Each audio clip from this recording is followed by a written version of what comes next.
तो हेलो, आज की इस वीडियो में हम बात करने वाले हैं ह्यूमन इवोल्यूशन की कि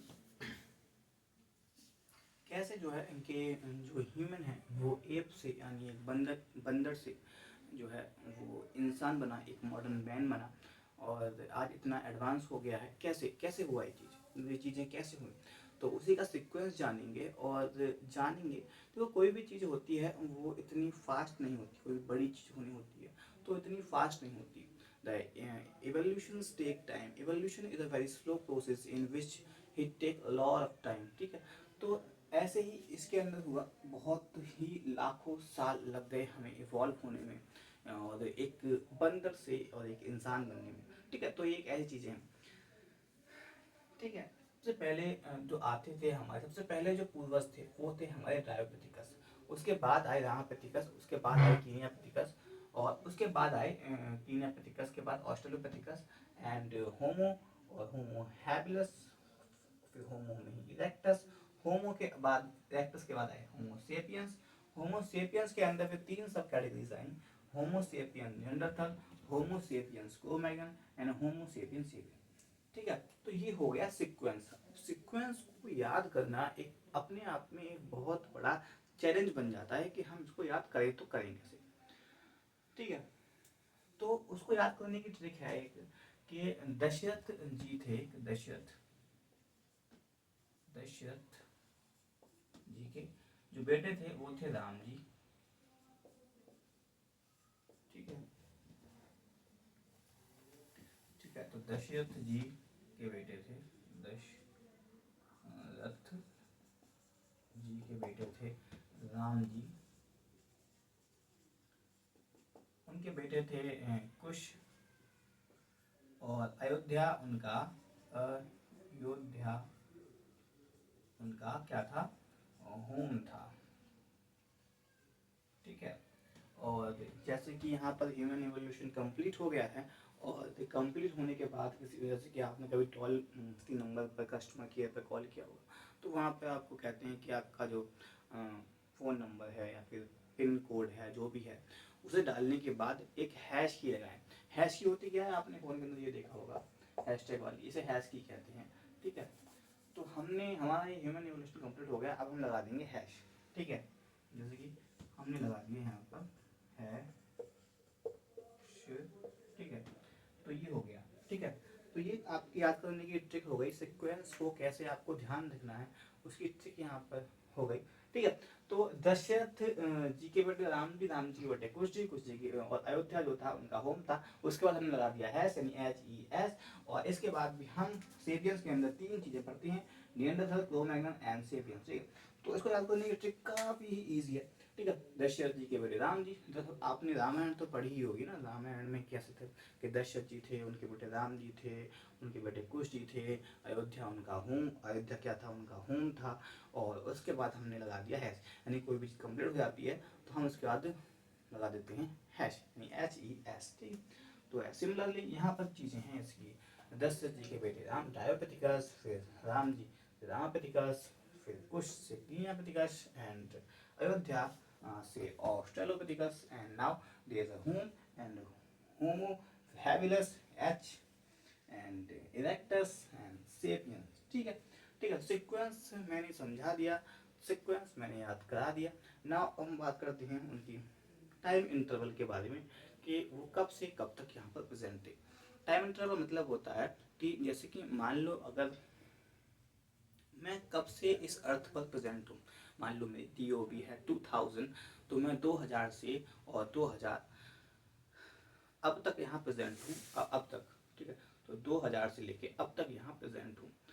ऐसे ही गांधी जी थे, वो कुछ 1850 जो भी उनकी DOB रही होगी, डेट ऑफ बर्थ, तब से लेके जब तक वो मरे थे तब तक वो यहाँ प्रेजेंट थे। ठीक है, ऐसे ही यहाँ पर होता है, मान लो मान लो क्या देख लो।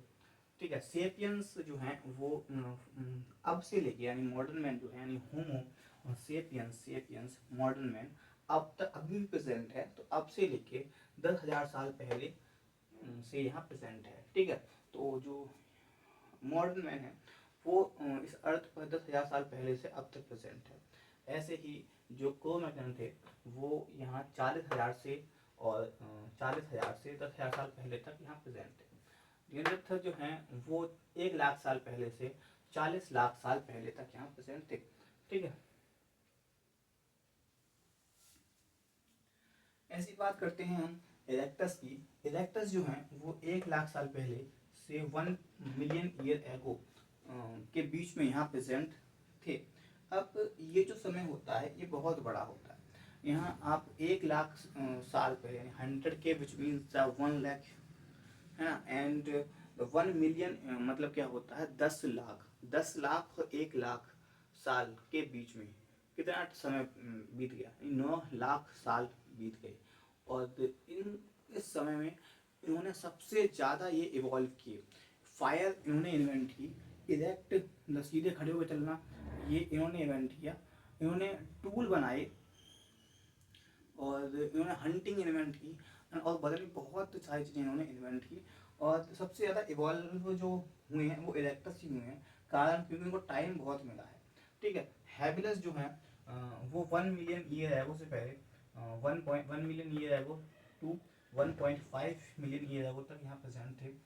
Australopithecus 2 million year ago to 4 million year ago यहाँ प्रेजेंट थे। Kenyapithecus 14 million year ago and Ramapithecus and Dryopithecus जो है वो 14 मिलियन ईयर एगो यहाँ तक प्रेजेंट थे। ठीक है, यहाँ पेथिकस बहुत कॉमन चीज़ है, मैंने आपको साथ बताया था कि पेथिकस जो है उसका मतलब होता है एप्स। ठीक है, तो एप्स जो है वो एक तरीके का बंदर ही होता है। और जो ऑस्ट्रेलोपिथिकस है, ये पेथिकस यहाँ लास्ट आ रहा है, तो इसका मतलब क्या हुआ कि जो ऑस्ट्रेलोपिथिकस है, पेथिकस एंड होमो के बीच में जो कनेक्टिंग लिंक का काम करता है वो ऑस्ट्रेलोपिथिकस करता है। ठीक है, तो इसमें क्या है कि होमो के फीचर आएंगे और पेथिकस के फीचर आएंगे, तो ये इसके फीचर काफ़ी ब्लेंड करते हैं एक दूसरे के अंदर। ठीक है, अब बात करते हैं कि इनकी केयर कैपेसिटी कितनी रही होगी। फॉसिल जितने भी मिले हुए हैं उसके बेसिस पे हम बात करते हैं और उसकी कार्बन डेटिंग करते हैं, उसकी स्टडी करते हैं। आफ्टर दैट उसकी जो पूरी इंफॉर्मेशन कलेक्ट करते हैं एंड कलेक्ट करने के बाद फिर हम उसको एनालिसिस करके एक देखते हैं कि कैसा कैसी चीज़ें बन रही हैं। तो उसी के बेसिस पे फिर हमारी जो क्लिनिकल कैपेसिटी का मतलब होता है कि इस खोपड़ी का वॉल्यूम कितना है। ठीक है, तो होमो सेपियंस यानी मॉडर्न मैन जो अब यहाँ प्रेजेंट है उसका जो क्लिनिकल कैपेसिटी है वो है 450। यहाँ सीसी का मतलब होता है 450, यहाँ सीसी का मतलब होता है सेंटीमीटर क्यूब। नॉर्मल लोग जो होते हैं वो वॉल्यूम को या तो ml में या फिर लीटर्स में नापते हैं, बट जब साइंटिफिक टर्म्स आते हैं तो कहीं ना कहीं चीज़ें बदलती हैं, तो ml को या लीटर में कन्वर्ट कर देते हैं सेंटीमीटर क्यूब में। मान लो जैसे कि एक क्यूब है जिसकी हर साइड जो है वो 1 सेंटीमीटर की है, तो जो पूरा जो वॉल्यूम होगा अगर हम निकालें, यानी इसका वॉल्यूम कैसे निकालते हैं आप आता है तो ऐसे निकालते हैं 1 centimetre into 1 centimetre into 1 centimetre and that's we call the 1 centimetre cube and in the short form we call the CC centimetre cube. ठीक है, तो मैं समझा दी सेंटीमीटर क्यूब यहाँ सीसी क्या है। ठीक है, और वॉल्यूम में क्यों नहीं नापते, इसमें क्यों नापते हैं। ठीक है, तो होमो सेपियंस मॉडर्न मन का जो केयर कैपेसिटी है वो है 450। उससे पहले आए थे क्रो-मैगन का जो केयर कैपेसिटी है वो है 650। ये ह्यूमन इवोल्यूशन में मैक्सिमम केयर कैपेसिटी है क्रो-मैगन की। ठीक है, क्योंकि इसको याद करने की ट्रिक है C फॉर केयर कैपेसिटी और M फॉर मैक्सिमम। ठीक है, तो ये है एक पॉइंट, इम्पोर्टेंट पॉइंट। क्रो-मैगन की जो केयर कैपेसिटी है वो मैक्सिमम है, कितनी है 650 CC. Now move on to the next one, the Neanderthal. Neanderthal जो केयर कैपेसिटी है वो है 1400 सीसी। उसके बाद आते हैं इरेक्टस पे। इरेक्टस के अंदर 2 सब कैटेगरीज आ जाती हैं। पहली होती है जावा मैन जिनकी केयर कैपेसिटी थी 900 सीसी, और दूसरी सब कैटेगरी होती है पीकिंग मैन जिसकी गेन कैपेसिटी थी 1100 सीसी। उसके बाद आते हैं हैविलस, और हैविलस में 1 उससे पहले आते हैं, ये हम उल्टा चल रहे हैं। ठीक है, हैबिलस के अंदर जो केन कैपेसिटी थी वो 650 से लेके 800 सीसी तक थी। ऑस्ट्रेलोपिथेकस के अंदर 600, नीनापिथेकस के अंदर 500, रापिथेकस के अंदर 450 एंड डायोपिथेकस के अंदर 400। ठीक है, तो ये जो चीज़ें हैं, मतलब हमने अभी 3 चीज़ों के बारे में डिस्कस किया। एक, हमने ह्यूमन एवोल्यूशन का सीक्वेंस डिस्कस किया, जिसे हमने याद करने की ट्रिक भी देखी, यानी दशरथ जी के पुत्र राम जी के पुत्र कुशरी, राम अयोध्या उनका होम था एंड हमसे हमने लगा दिया हैश। ठीक है, दूसरी बात हमने सीखी कि वो कब से कब तक यहाँ पर अर्थ पर प्रेजेंट रहे थे। ठीक है, तीसरी चीज हमने सीखी कि उनकी केन कैपेसिटी, यानी उसका जो वॉल्यूम था, उनके जो स्कल का वॉल्यूम था, उनकी जो क्रेनियम का वॉल्यूम था, वो कितना था। ठीक है, और हमने अभी तक 3 चीज़ें सीख ली हैं ह्यूमन एवोल्यूशन के बारे में। नेक्स्ट वीडियो में हम कवर करेंगे कि इनके कुछ बेसिक फीचर होते हैं, जैसे कि ऑस्ट्रेलोपिथेकस के सम फीचर्स होते हैं कि वो ह्यूमंस की जैसे दिखा करते थे, यानी होमो की तरह दिखा करते थे। वो एज अ वेपन को as a tool use, stone को एज अ टूल, स्टोन को एज अ वेपन यूज किया करते थे। और जबकि हम होमो हैबिलिस की बात करें तो वो स्टोन से वेपन बनाया करते थे, यानी use stone as a weapon and use stone to make weapon. उसमें डिफरेंस होता है। पहले का मतलब होता है कि आप पत्थर को मार रहे हो किसी को, और दूसरे का मतलब होता है आपने पत्थर को शार्प किया एंड उसको डंडे के आगे बांधा और उससे फिर उसको किसी को मार रहे हो। तो क्राफ्ट जो है, craft weapon from stone and use weapon as a stone में डिफरेंस होता है। ठीक है, उसके बाद इरेक्टस, ये मीट ईटर थे। और होमो सेपियंस के अंदर ये 3 सब कैटेगरीज आ जाती हैं। इसमें नियंत्रण के अंदर बात करते हैं कि जो ये रिलीजियस हो गए थे, ये इमॉर्टलिटी ऑफ सोल पे मानते थे। सबसे ज़्यादा इंपॉर्टेंट फीचर है कि इसके अंदर स्पीच सेंटर डेवलप हुआ था, यानी बोलना सीख गए थे। उसके बाद क्रोमिंग में बात आते हैं, इनकी चिन डेवलपमेंट हुई थी, इन्होंने केव पेंटिंग की थी, और डोमेस्टिकेशन ऑफ डॉग यहीं से शुरू हुआ है। उसके बाद होमो सेपियन मॉडर्न में जो है, यहाँ पर मेजर जो काम हुए थे वो था एग्रीकल्चर का स्टार्ट होना। ठीक है,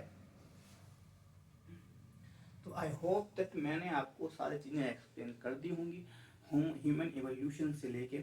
एक लास्ट इम्पोर्टेंट बात यह कि ये जो ऊपर वाला डाटा है, यानी ये जो डाटा है इतना इम्पोर्टेंट नहीं है एज कम्पेयर टू नीचे वाले डाटा की। यानी ये जो डाटा है ये काफ़ी कंफ्यूजिंग है और काफ़ी ही इम्पोर्टेंट भी बन जाता है इसी कारण से।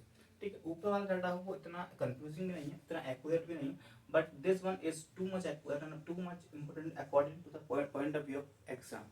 Okay, so now we move on to the next video in which we cover the theory of evolution, which contain the 4th theory of evolution: the theory of spatial creation, the theory of panspermia, the theory of spontaneous generation, and the theory of abiogenesis, which is given by Haldane and Opelin.